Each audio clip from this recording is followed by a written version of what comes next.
was his operational cover name, Lees had discovered a fellow adventurer who hungered for action. After parachuting into the unknown and executing a tortuous and perilous route to get here, Lees was keen to lead the kind of guerrilla operations for which Major Temple was famed. Lacing up his boots and pulling on a jacket, he set off at a run. The path ahead glistened blue-white in the moonlight, the night beautifully starlit and crystal clear. As his feet pounded upon the rough, stony ground, Lees felt the excitement rising within him. He wondered what might lie behind the Major's summons. It was either a juicy sabotage mission, or perhaps the Germans were launching a sweep through the valley in an attempt to encircle the partisans, in which case they would need to act swiftly to organize their defenses. Such efforts as this, to raise, train, and arm the Italian partisans for war, were largely at the behest of Winston Churchill. The Allied invasion of Italy in the summer of 1943 had been at Churchill's urging, designed to drive a dagger into the soft underbelly of Europe. By doing so, Britain's wartime leader intended to strike at Nazi Germany via Italy, so splitting the enemy's defences in the run-up to the D-Day landings. Initially, the proposal had met with fierce opposition, especially from the Americans. By way of response, Churchill had sketched out a picture of a crocodile, pointing out how it was just as good to strike at the belly as the snout. Eventually, the Americans had been convinced that hitting Europe's soft underbelly was the right thing to do. Yet, despite early successes in southern Italy, the Italian campaign had proven anything but soft. Hitler had little intention of leaving the back door to Europe open. He'd rushed reinforcements into the country, the Germans fighting a series of die-hard battles, first under the command of General Erwin Rommel, and then under another of Hitler's favourites, Field Marshal Albert Kesselring.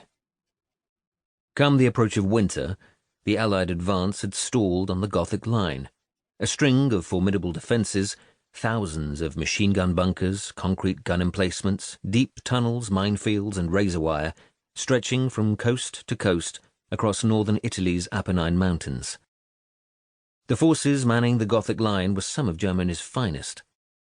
They included the 1st and 4th Parachute Divisions, arguably some of the best troops in the Reich, plus 2 Panzergrenadier, mechanized infantry, divisions equipped with heavy armour.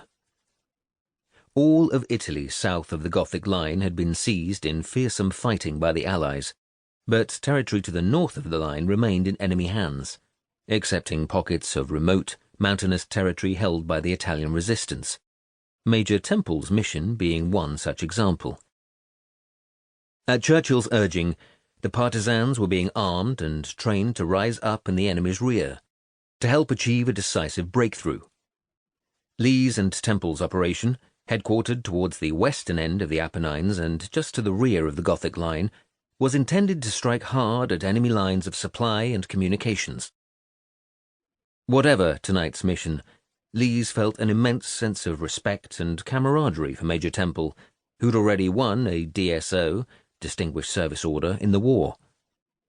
Formerly an officer with airborne forces, but now serving as an agent with the Special Operations Executive, SOE, Churchill's shadowy Ministry for Ungentlemanly Warfare, Lees was second in command here, and in Major Temple he believed he had found a real kindred spirit.